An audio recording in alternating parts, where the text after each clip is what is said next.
Señor esté con ustedes. Evangelio de nuestro Señor Jesucristo según San Mateo. Jesús dijo a sus discípulos, a sus apóstoles: no piensen que he venido a traer la paz sobre la tierra. No vine a traer la paz sino la espada, porque he venido a enfrentar al hijo con su padre y la hija con su madre y a la nuera con su suegra, y así el hombre tendrá como enemigos a los de su propia casa. El que ama a su padre y a su madre más que a mí no es digno de mí, y el que ama a su hijo o hija más que a mí no es digno de mí. El que no toma su cruz y me sigue no es digno de mí. El que encuentra su vida la perderá, y el que la pierda por mí la encontrará. El que los recibe a ustedes me recibe a mí, y el que me recibe recibe a aquel que me envió. El que recibe a un profeta por ser profeta tendrá la recompensa de un profeta, y el que recibe a un justo por ser justo tendrá la recompensa de un justo. Les aseguro que cualquiera que dé a beber, aunque sea solo un vaso de agua fresca a uno de estos pequeños, por ser mi discípulo, no quedará sin recompensa. Cuando Jesús terminó de dar estas instrucciones a sus 12 discípulos, partió de allí para enseñar y predicar en las ciudades de la región. Palabra del Señor. Ave María Purísima. Bueno, seguimos con nuestra novena. Todas las lecturas más o menos nos han venido como anillo al dedo, como se dice, porque justamente hoy vamos a hablar de las persecuciones a los cristianos. Y hemos leído este Evangelio que habla... Jesús dice: no piensen que viene a traer la paz sino la espada, y explica qué significa. Se dividirán en una misma familia, el hijo contra los padres contra los hijos, la hija contra la madre, la suegra contra la nuera y la nuera contra la suegra. Vamos a lo nuestro, y tengo que hacer dos aclaraciones respecto de algo que dijimos ayer. Alguien le preguntó al padre Casado que si la Virgen María murió o no murió. ¿Y a ustedes qué les parece? Que fue llevada al cielo en cuerpo y alma, eso no se discute. Ahora, ¿falleció la Virgen María, sí o no? ¿Qué les parece a ustedes? Bueno, hay una discusión que tiene como más de 1000 años sobre ese tema y todavía no está resuelta del todo. Y es así que la Virgen María ciertamente fue llevada con su cuerpo y está glorificada en el cielo. En la antigüedad se llamó a este hecho dormición, pero incluso ya hay algunos padres de la Iglesia, como San Juan Damasceno, que habla de que se trató de una especie de muerte dulce. Es decir, si Jesús, que es el Hijo de María, murió y después resucitó, probablemente María no puede ser menos que su Hijo, y de algún modo también en el momento en que fue llevada al cielo, en algún instante falleció, digamos, ¿no? Es decir, como para que su cuerpo pase al estado de glorificación, tuvo que haber pasado la muerte como la pasó Jesús. De hecho, esto es lo que dice Juan Pablo II como explicación más lógica, que por algunos instantes pudo estar muerta. Pero si alguien dice, no, María se durmió y fue transformada, bueno, puede ser, porque también es lo que, ¿no es cierto?, una de las gracias que tenía Adán y Eva en el paraíso era que no iban a morir, que llegados al fin de su vida iban a ser transformados, ¿no? Y de hecho el pecado, digamos, trajo como consecuencia la muerte. Entonces, algunos dicen, bueno, si María no tuvo pecado original, entonces no murió. Bueno, pero Jesús tampoco tuvo pecado original y sí murió. Entonces, bueno, queda abierta la cuestión. Lo que sí, si fue una muerte, fue como una muerte dulce, es decir, María más bien sufrió los dolores de la muerte y del parto incluso en la muerte de su hijo. Ahí es, dice en el Evangelio, a ti una espada te atravesará el corazón. Es decir, la muerte espiritual, mística de María fue al pie de la cruz. ¿Bien? Lo demás, bueno, si fue una muerte dulce. Si fue una dormición, de todos modos fue una transformación, digamos, y María está resucitada con su Hijo en el cielo. Algunos dicen que hay algunos santos resucitados. ¿Sabían eso o no? Dicen algunos que Vieron que la Biblia dice que cuando Jesús resucitó, se vieron algunos santos caminando por Jerusalén. Y uno puede pensar Elías, San José, había muerto cuando murió. Bueno, alguno hipotiza que San José puede haber sido uno de esos santos que resucitó en el momento en que resucitó Jesús, está en los evangelios, ¿no? Es decir, la explicación más lógica es que no es que había gente muerta, salió un ratito a caminar por la calle y después volvió al sepulcro, no. Lo que dicen los evangelios de que se vio a algunos santos caminando por Jerusalén resucitados, lo más probable es que también fueron llevados al cielo. Pero eso no lo sabemos y tampoco es un dogma de fe, pero inclusive el Papa Juan XXIII dice que, bueno, podría ser San José uno de estos. Bueno, Cerinto es el iniciador de una secta de los docetistas. Dokeo es un verbo griego que significa aparecer. ¿Qué decían los docetistas? Que Jesús no se había hecho hombre verdadero. Acuérdense que para el gnosticismo la materia es algo malo. Por eso aparentemente estaba Jesús acá en cuerpo, pero él no tenía un cuerpo. Ese es el docetismo gnóstico y Cerinto es uno de estos primeros docetas. Pero hoy vamos a hablar de dos temas. Uno es, vamos a terminar con el tema de la unidad de la Iglesia Católica, como para cerrar lo que hemos venido diciendo, y traje acá un librito, que es La unidad de la Iglesia Católica de San Cipriano de Cartago. Bueno, y San Cipriano escribe este libro, ¿por qué? Porque ya a su época, estamos hablando del año 200 en adelante, en su época ya había muchas divisiones. Entonces San Cipriano necesita mostrar de dónde le viene la unidad a la Iglesia, ¿bien? Porque empezaba ya a haber cismas y herejes, dijimos ayer, y algunos cismas provenían de los herejes, y bueno, y estaba el cisma de Novaciano. Novaciano era este presbítero en Roma que decía que aquellos que habían apostatado o habían conseguido un documento que decían que habían sacrificado a los ídolos, y en realidad no habían sacrificado, pero de algún modo habían renegado de su fe, no podía ser perdonado ese pecado, decía Novaciano, y se hizo elegir papa. Bueno, San Cipriano, muy preocupado por esta situación, por un lado dice, y lo dice acá, sí, los lapsi, que son estos que hicieron, ¿no es cierto?, o que renegaron de su fe, o que también consiguieron una declaración jurada como que habían sacrificado a la estatua del emperador, bueno, si se arrepienten y hacen un camino penitencial, pueden ser perdonados. Bien, eso va a decir San Cipriano.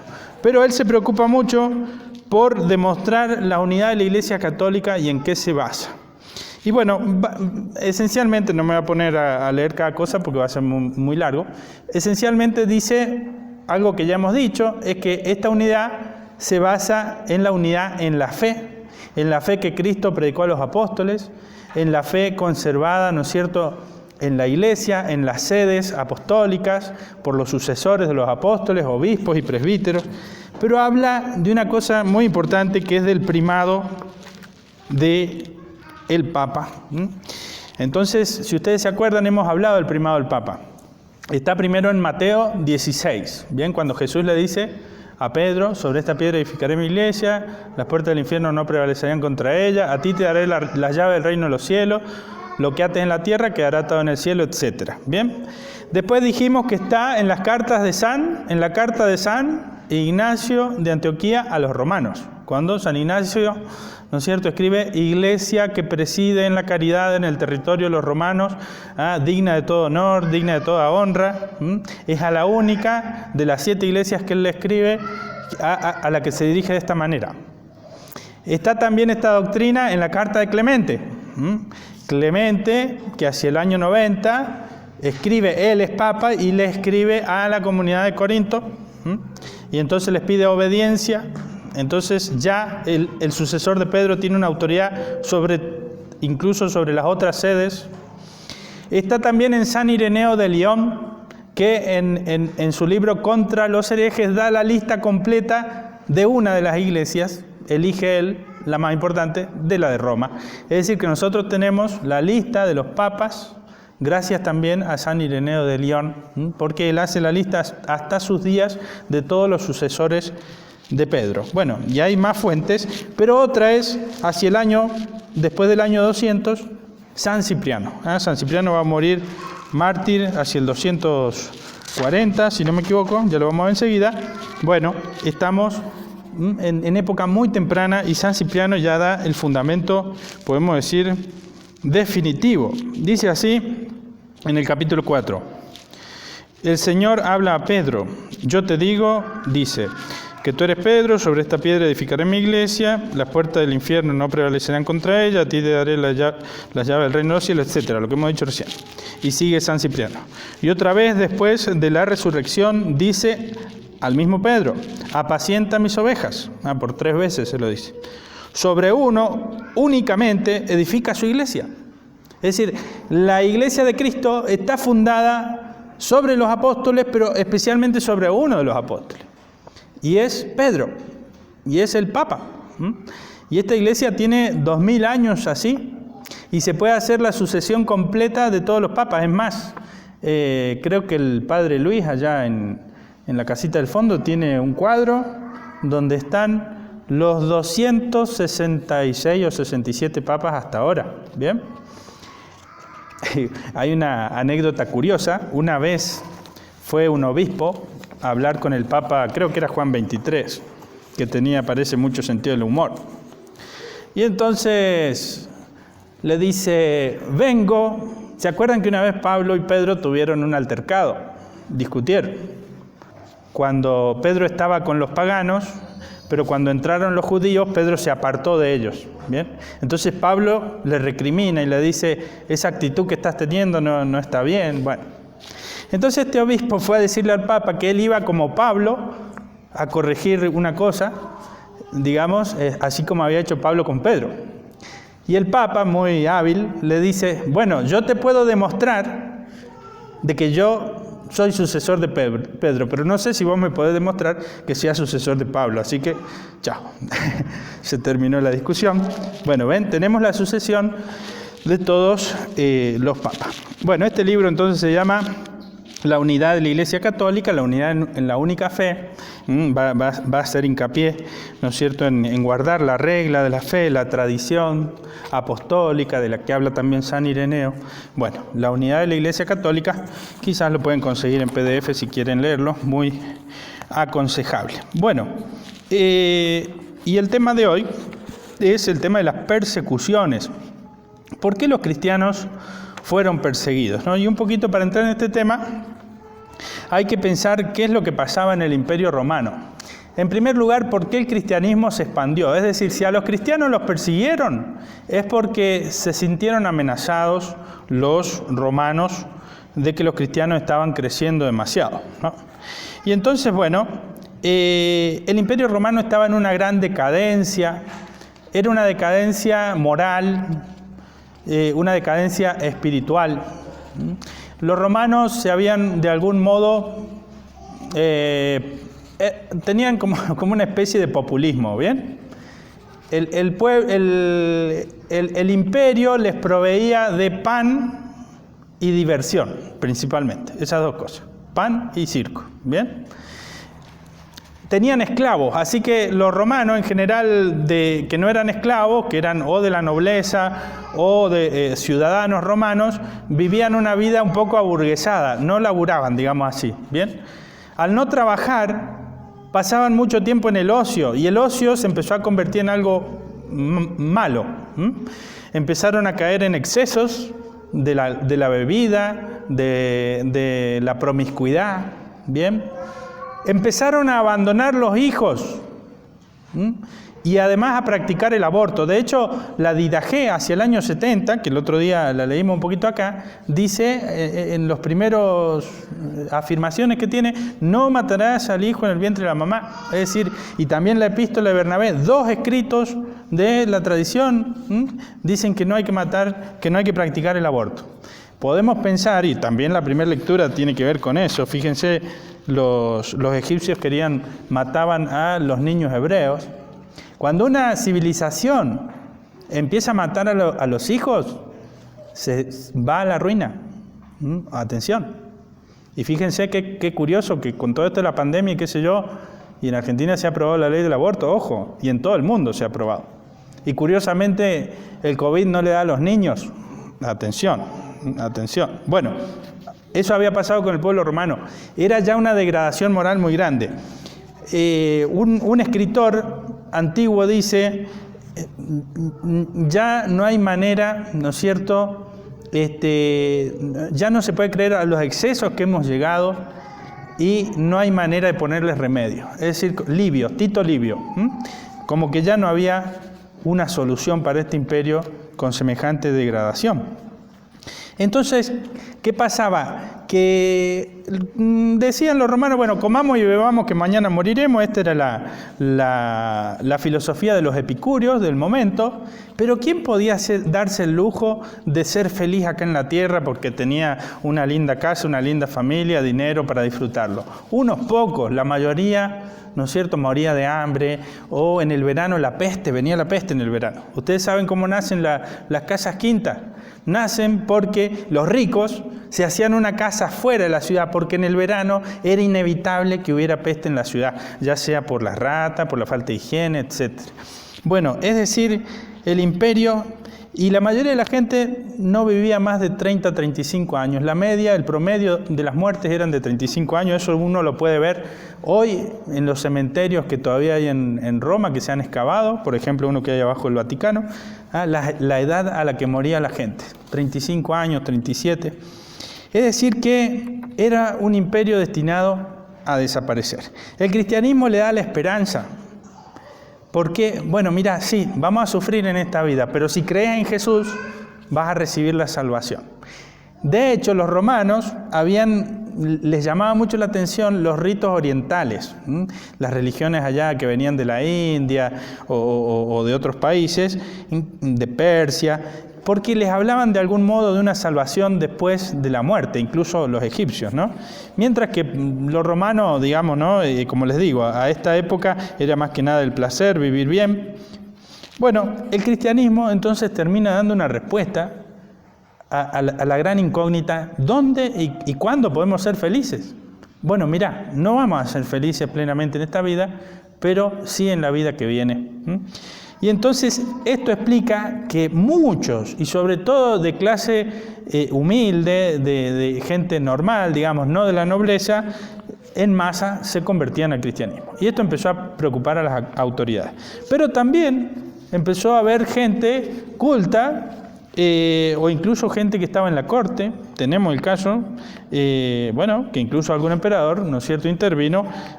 Por ejemplo, uno mandó a su esposa, a su mujer, la mandó al trabajo de las canteras, a una isla, ¿no?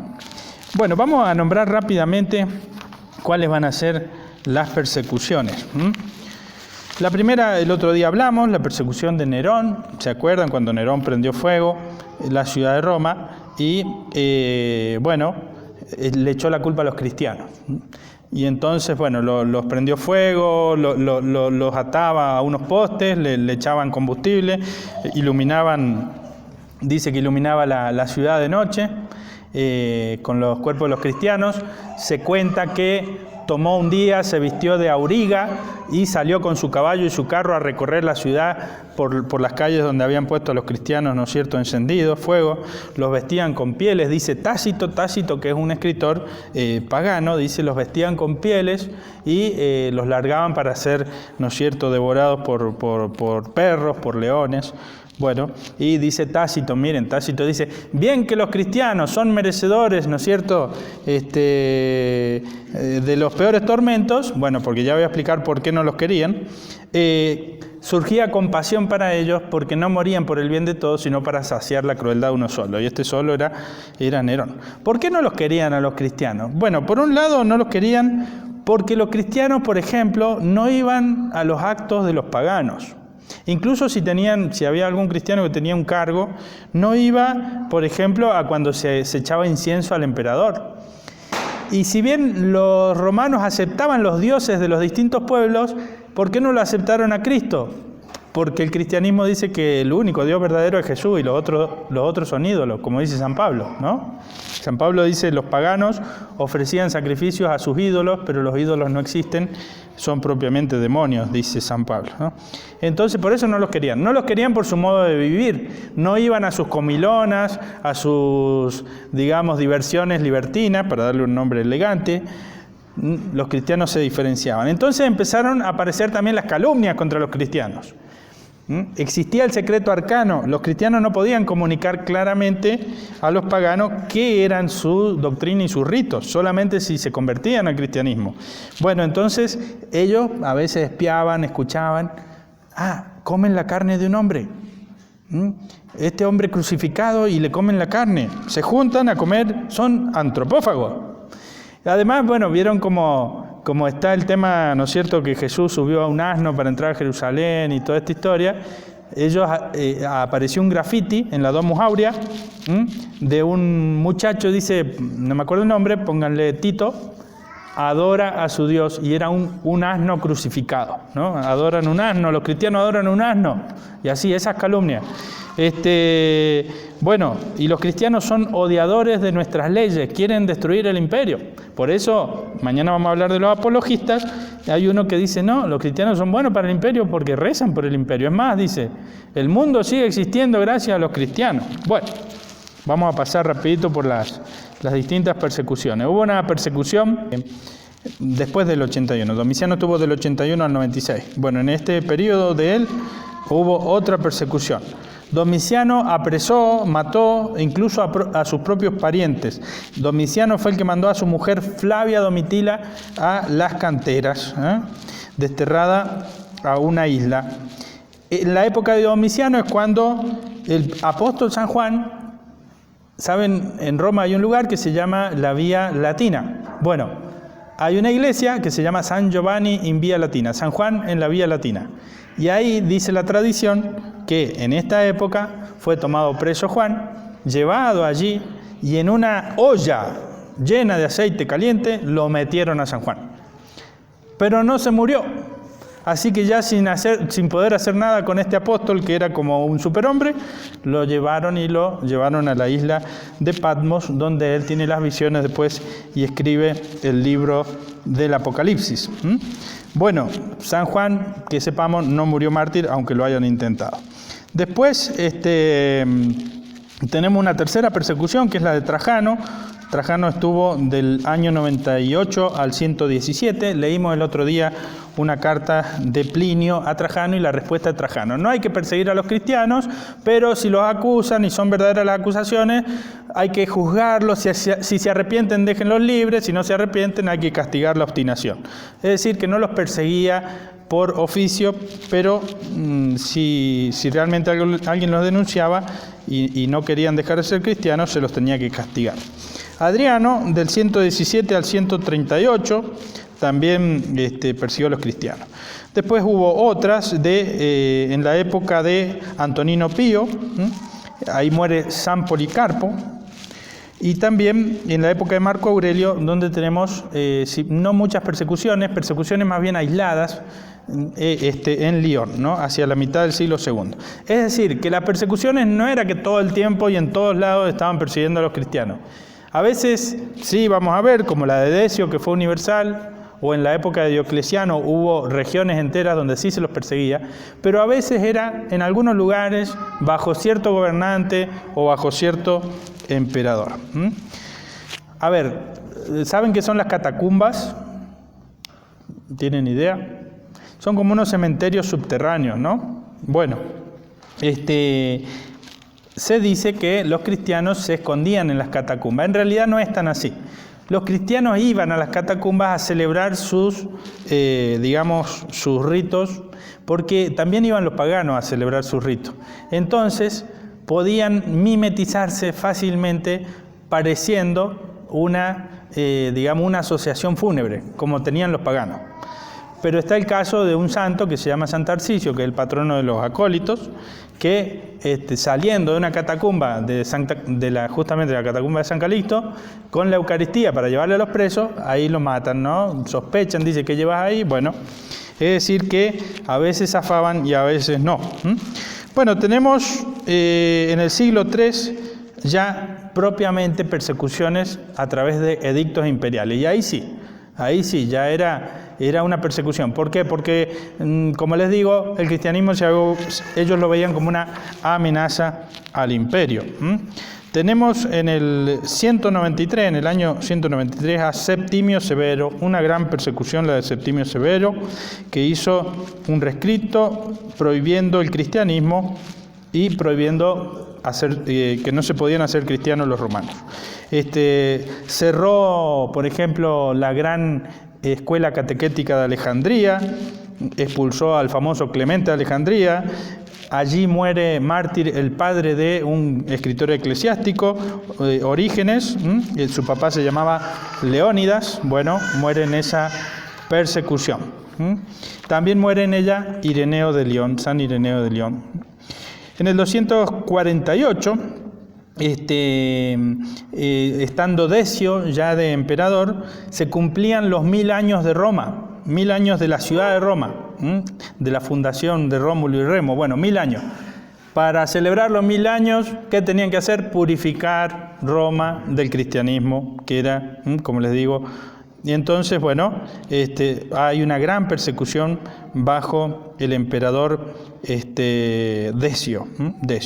Esta persecución es de la que habla San Cipriano. Después de esta persecución es cuando es necesaria esta intervención de la Iglesia. ¿Por qué? Porque es Decio el que pide que toda la gente tiene que andar con un documento que acredite que ya sacrificó a los dioses y a la estatua del emperador. Entonces esa fue la persecución. Después tenemos otras, del 253 al 260 está Valeriano, y en el 257 se da la persecución de Valeriano, donde ahí en el 257 muere San Cipriano de Cartago, que de hecho tengo acá y quiero leer un poquito, una partecita del acta. ¿Qué es lo que tenemos nosotros de los mártires? Tenemos 3 cosas. Actas, que son las actas imperiales, ¿bien? Lo que escribieron los mismos, ahí los escribas que estaban viendo lo que estaba sucediendo. Tenemos también lo que se llaman las leyendas, que es el recuerdo que quedó por tradición y que al tiempo alguien lo puso por escrito. Y tenemos también las pasiones, que las pasiones mezclan un poco las actas con leyendas y todo lo que se encuentra, ¿no? Del martirio de San Cipriano tenemos el acta, así que estas son muy importantes, es decir, un acta oficial romana. Ven cómo hay pruebas de nuestra fe se basa en pruebas concretas, ¿no? Y quiero leer esta partecita, ¿no? Cipriano dice: han mandado también los emperadores que no se tengan en ninguna parte reuniones, ni entre nadie en los cementerios. ¿Ven lo que les estoy diciendo? Porque los cristianos se juntaban en los cementerios y en las catacumbas. Ahora, si alguno no observare este tan saludable mandato, sufrirá la pena capital. Cipriano responde: haz lo que se te ha mandado. Entonces el procónsul Paterno mandó que el bienaventurado Cipriano, obispo, fuera llevado al destierro. Y habiendo pasado allí largo tiempo, al procónsul Aspicio Paterno... quiero leer la interrogación acá. Esta es el acta, esta parte que ahora leo. Dice: habiendo sido presentado, el procónsul Galerio Máximo dijo al obispo Cipriano: ¿eres tú Tácito Cipriano? El obispo Cipriano respondió: yo lo soy.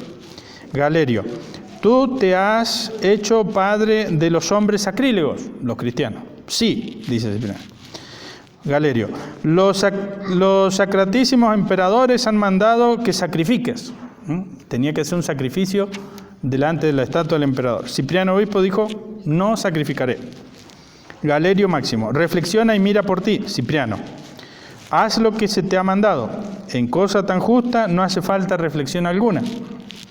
Galerio: después de deliberar con su consejo, a duras penas y de mala gana pronunció la sentencia con estas considerandos: durante mucho tiempo has vivido sacrílegamente y has juntado contigo en criminal conspiración a muchísima gente, constituyéndote enemigo de los dioses romanos y de sus sacros ritos, sin que los piadosos y sacratísimos príncipes...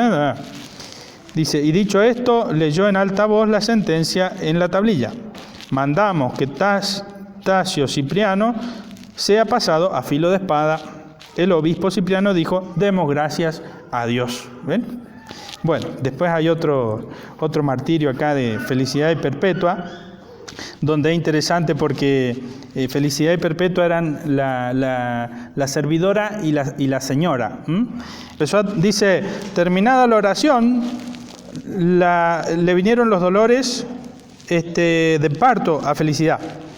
Y como ella sintiera el dolor, según puede suponerse, de la dificultad de un parto trabajoso de 8º mes, le dijo uno de los oficiales de la prisión, ¿así te quejas ahora?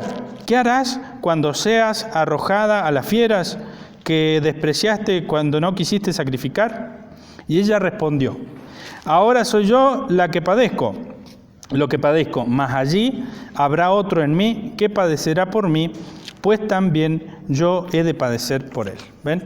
Bueno, obviamente después fueron mandadas, ¿no es cierto? Las tiraban al circo, primero les pasaban las vacas por arriba, después mandaban los leones, los osos. Bueno, así eran con los cristianos. Estos son las actas de los mártires.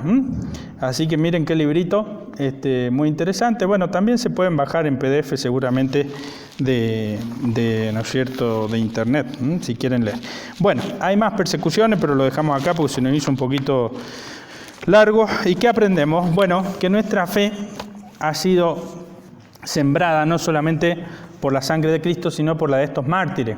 Como dice, hay un dicho de la antigüedad, la sangre de los mártires es semilla de cristianos. La sangre de los mártires es semilla de cristianos. Y quizás nosotros no estemos llamados a este martirio cruento, bueno, algunos quizás sí, no sabemos, pero sí estamos llamados a otro martirio, que es el martirio de cada día, es decir, de cada día renunciar a nosotros mismos, tomar la cruz y ser servidores de Cristo. Ave María Purísima.